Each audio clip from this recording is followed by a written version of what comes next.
So this originally started out as a very simple video. I was going to get on here and I was going to spend a little time highlighting some online retailers that specialize in variance, store variance, exclusive variance, in an attempt to continue something that I've been talking about with regard to speculation, right? Variance is an area that speculators love to kind of play around with because they're exclusive, and anything that is exclusive is attractive to speculators. And as I thought more about the idea, as I thought more about requests from my friends like Tina, who have come to me and asked questions about variance, I realized that a simple video just talking about where to find variance wouldn't be enough. So the idea has grown. If you want to know what kind of butterfly this thing has become, stay tuned for the video.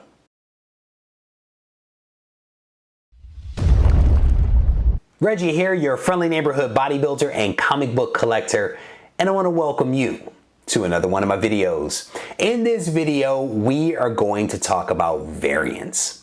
Now, variance is a very broad topic, right? There are print variants, error variants, there are print run variants, etc., etc. It's a very broad topic. And what I want to try to do is to keep this discussion a little more narrow. And we are specifically in this video going to be talking about ratio/incentive variance and also store exclusive variance. And what I want to do is I want to first define those things. I want to show you some examples of what these variants look like. And then I actually want to tell you where you can actually buy some of these variants. That was the original focus of the video, but these other things have been included as I begun to really wrap my mind around this topic and realize that it wasn't enough just to say, here is where you can buy those things. So variance is it's an interesting topic. There are a lot of people that believe that variants are leading or will lead to the downfall of the comic book industry, the comic book market. I don't know whether that is true or not, and that isn't necessarily going to be the topic of this discussion, but there is some controversy around variance. So I do at least want to acknowledge that. I am not saying that you should buy variants. I am simply saying, hey, variants exist. Let's talk about them. Let's bring some awareness around it. And then at the end of the day, you can decide whether you want to buy variants or if you want to stay away from them. So let's first talk about ratio variance. So the way to think about ratio variance is to think of them in terms of two numbers, right? The first number is the number of variants that are distributed. The second number speaks to the number of regular comics that are produced. And so you could have a 1 in 10, a 1 in 25, a 1 in 50, 100, 500, or even a 1 in 1,000 variant. And so the higher the second number, the more exclusive that variant happens to be. So in that example, a 1 in 10 variant is a pretty common variant versus a 1 in 1,000 variant. That 1 in 10 variant may actually be cover price, whereas the 1 in 1,000 is going to be a whole lot more than that because it is a more rare comic. When we talk about ratio variance, we are talking about distribution and not production. So, for example, when you talk about a 1 in 1,000 variant, that does not mean that there are only, 1,001 comics produced. That means that there was 1,001 comic distributed by the distributor. The print run could actually be a little bit larger than that. Because think about it. Let's say that you only print 1,001 comic. If something gets destroyed, it needs to be replaced, right? If it is destroyed between the manufacturer and the distribution company, or the distribution company to the local comic shop, there has to be an overage of production in order to cover any potential losses or damage that happens to occur. So again, what we're talking about is the number of comics that are distributed, not necessarily the comics that are actually produced. So a 1 in 10 variant is it's exclusive, it's special, but it's not as special as when the ratio is much higher. Now, why do we call these ratio variants incentive variants? We call them that because comic shops are oftentimes given these ratio comics or these ratio variants when they order a certain amount of a book. So for example, if a comic shop orders 50 Amazing Spider-Man number 12s, they may get one variant for every 50 regular comics that they actually order. So if they order, 100, they get 100 regular comics and then 2 of the variants. And the great thing about the variants, as I've kind of already spoken to, is that they can actually charge more for those 2 variants than they can charge for the regular version of the comic. And yes, the content of those books is essentially the same. The big difference is probably going to be in the cover art. The regular comic may have some pretty awesome artwork, but rest assured that that variant artwork is going to be much better than the regular comic. And that is also a point that a lot of collectors, a lot of people in the hobby don't like, is that they feel that the regular comics are shortchanged because they don't get great artwork, because the great artwork by these amazing artists out there are all being saved for the more exclusive variants, which also command the higher prices. So that is just one point of contention that, again, you should at least be aware of. It's important to also remember that ratio variants are almost always incentives. And they incentivize, again, the comic shop, the local comic shop, to actually order more of a particular book. Now, incentives are not always ratio variants. And what I mean by that is, let's say that a comic shop is made an offer by the distributor, and the distributor says, hey, if you increase, your previous month's order by 50%, we will give you a couple of free extra comics, right? And those free extra comics, of course, can then be sold to the customer at whatever price.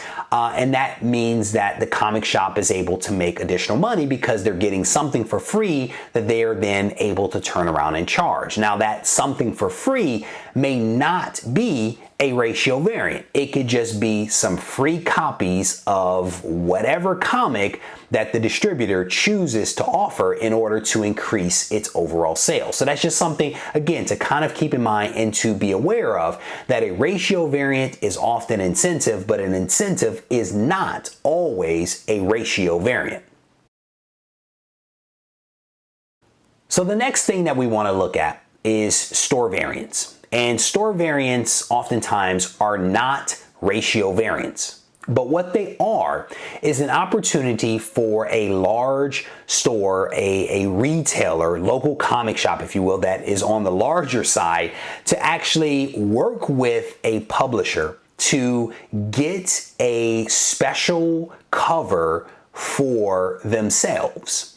And they are essentially the only retailer, the only store that actually offers this variant. Now, this is huge for a comic shop to be able to offer a variant exclusively in this market, which means that if someone sees that artwork and wants that artwork, there is only one place that they can get that exclusive variant, and that is from that particular comic shop. And oftentimes these exclusive variants are actually only available from, again, some of the larger retail outlets. And the reason for that is that sometimes the minimums is around 4,000, 4,500 comics that have to be ordered by that store in order to qualify for an exclusive variant. One of the other things that I think that happens with these store variants is that sometimes they're not even stores. Because again, the requirement, at least to my knowledge, is a minimum number of comics, maybe around 4,500.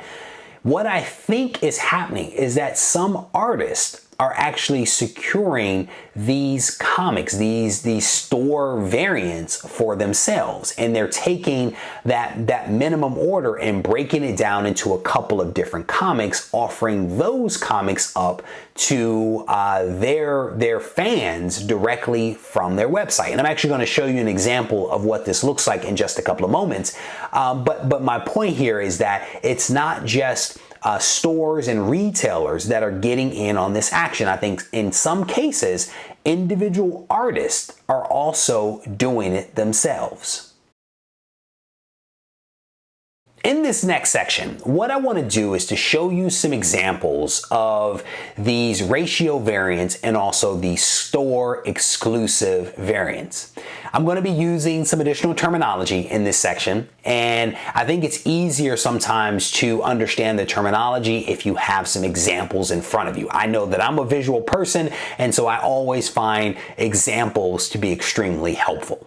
So the first book that I want to show you is the regular cover for Domino #1. And this book is a Greg Land cover, and it is the regular book that was issued by Marvel for Domino. You can see up top, this is the first fabulous issue of Domino #1. I actually picked this book up. I did a pre-order for this book. Didn't know much about Domino as a character, nor about this particular book, but I thought, hey, let's take a chance and let's pick it up. So I picked up several copies of this, as I'm about to show you.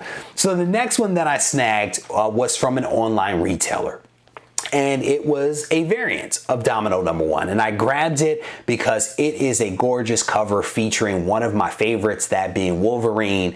And then, of course, he's here with Domino. And you can see down in that bottom hand corner that this is issue #1, and this is a variant. And you can see a couple of things here. There is some trade dress up here with the name Domino, and also some trade dress down here in the bottom corner. The next version of this book is a Virgin. This is a Virgin Domino #1. Now, you wouldn't really know that if I hadn't showed you the previous book. And the reason for that is because this book actually does not have any of that trade dress. There's no Domino here, and there's no #1 Virgin or whatever down in that corner. This is a Dale Otto cover. Dale Otto is a pretty well-known artist that does, as you can see, some pretty amazing artwork. Now, if you look on the back side of this book, you can actually see some of that trade material. You can see #1 variant, you can see Marvel, and you can also see the title, and then also your barcode down here at the bottom. But what makes these Virgins really cool is that the artist can actually make use of the full cover, and you as the collector, as the reader, get to enjoy all of the artwork versus, having some parts of the artwork actually covered up by the trade dress.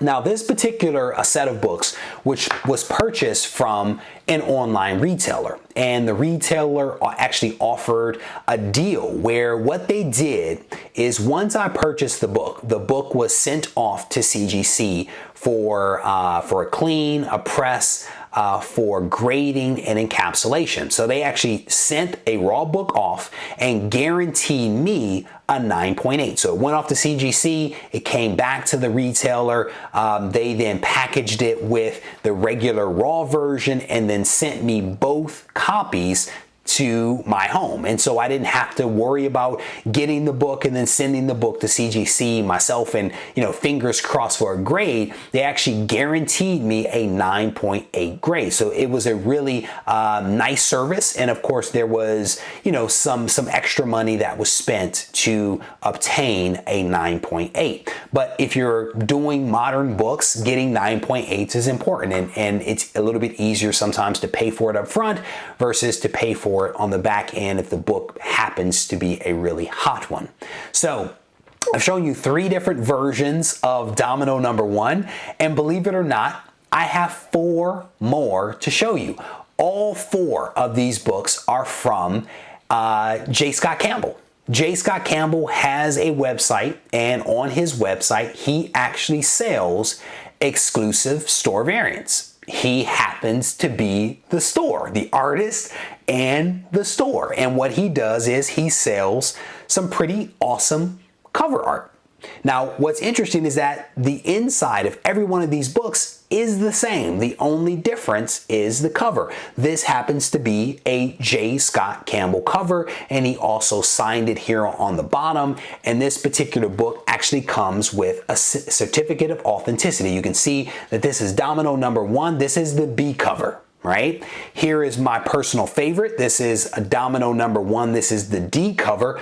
Gorgeous, just a gorgeous cover, also signed by J. Scott Campbell. Here is another variant of Domino number 1. This is the A cover, and a really striking cover, also signed by J. Scott. And then the last one, I think this one's really cool. This is, again, Domino number 1 variant. This is the C cover, issued again by J. Scott Campbell.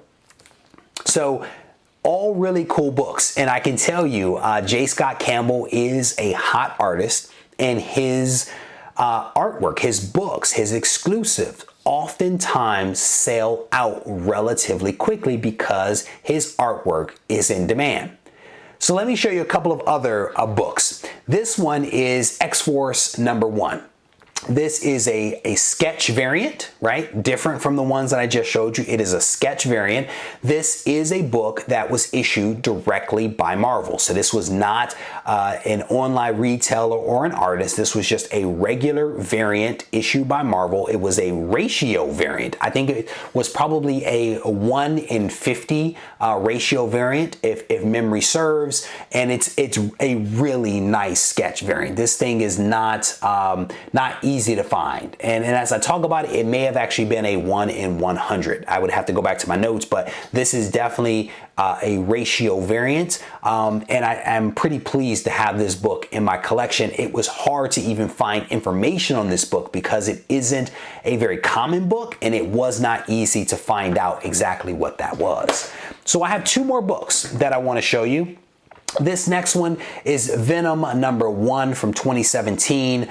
This is a pretty awesome book that I picked up raw in my local comic shop, sent it off to CGC, and had it graded myself. Now, what's interesting about this is that this is a store exclusive. This is not from my local comic shop, but it is from Comic Exposure.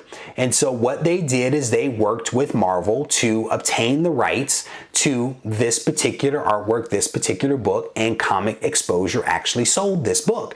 Now, what I've also seen is that sometimes, because the minimum is $4,500, not every shop, if you will, is large enough to pay for that many books. So what I've seen is multiple retailers getting together and actually going in on a cover. And so one kind of takes the lead, but the others sell copies as well. And they'll get, out of the $4,500, depending upon how much they put in, they may get 200, 300, 500 copies to actually sell. Now, the incentive, or the incentive for them, is that they can actually charge a lot more for this book beyond the regular cover price, which was $3.99. This particular book, if I remember correctly, when I bought it in the shop, was 50 bucks. And mind you, this book, the regular cover, is $3.99. And so there is a lot of incentive for retailers to go that route. The last book that I want to show you is one that I absolutely love. It is Amazing Spider-Man $7.99. This is another store exclusive variant, again, of Amazing Spider-Man $7.99. This one was one that I pre-ordered with a guaranteed 9.8, and this one actually came from the Comic Mint. But just a really gorgeous cover featuring the Green Goblin. So there you have it, a couple of examples of store variants, artist variants, and also some ratio variants. So in this next section, what I want to do is to show you some online retailers that essentially offer either incentive variants and or exclusive store variants. I have done business with all 4 of the shops that I'm going to be showing you. There's an additional shop that I actually purchased a lot of variants from in months past that I won't be showing you because we had some issues with an order that took more than 6 months to come in, and so I don't do business with that company anymore. But the 4 that I'm going to be showing you are 4 companies that I really do like, and I think provide not just some awesome service, but also a decent selection of comics as well. So the first comic shop is Sanctum Sanctatorium. This company is actually out of Michigan, which is where I'm from. But they actually offer some exclusive store variants, and again have a pretty decent selection of some regular incentive variants as well. The next store that I want to mention is IG Comic Store. You can actually find them at igcomicstore.com. I've actually picked up a couple of things from this retailer, but again, like the first one, they have some pretty awesome exclusives. Not as many ratio variants, if memory serves, but they offer some pretty nice exclusives. You can see here on screen, they've got some pretty awesome ones featuring Silver Surfer and also Carnage. And that Sandman that you see on screen is actually one that I picked up from this retailer, and I can tell you they packaged that thing incredibly well, and if I ever send that book off to CGC, it will probably come back at a 9.8 because it was in amazing shape, and I cannot say enough good things about IG Comic Store. So if you get a chance, be sure to check them out. So the next retailer that I want to show you is the Comic Mint. Like the previous 2, I have done business with them, and they also have a pretty awesome selection of exclusives. And this is again the company that I actually purchased my Amazing Spider-Man $7.99 from. As soon as I saw this book, I was captivated by it and had to have it. Unfortunately, if you look across, you can see that Amazing Spider-Man number 800. I was unable to get that Mike Mayhew, much to my chagrin, but that was one of the books that I absolutely wanted to get. I can tell you that it gets pretty competitive on these websites when these books go live, and they go live at preset times that are disclosed. They can go really quickly if the artwork is amazing, or more importantly, if the book inside is incredible. The book will go extremely fast. And the last retailer that I want to show you is Scorpion Comics. This is, in my opinion, I think a smaller retailer, but they have a pretty decent selection of some awesome books. You can see a couple of Spider-Man books, a couple of Batman books, Bloodshot, Venom, etc., etc. So again, just another option, another retailer for you to look at if you are trying to pick up some of these store variants or some of these incentive ratio variants. So there you have it, 4 examples of retailers that I have done business with when I have attempted to pick up ratio variants or store variants. There are a host of other companies that are out there that offer these same variants. If you're watching this video and you have a favorite retailer that you like to do business with, by all means, drop a link in the comments, make folks aware, because again, these 4 aren't the only ones. There are other companies out there that do really good business and have some really awesome comics to offer up. I hope that you guys enjoyed this video. I look forward to reading your comments and hearing your thoughts on incentive and store variants.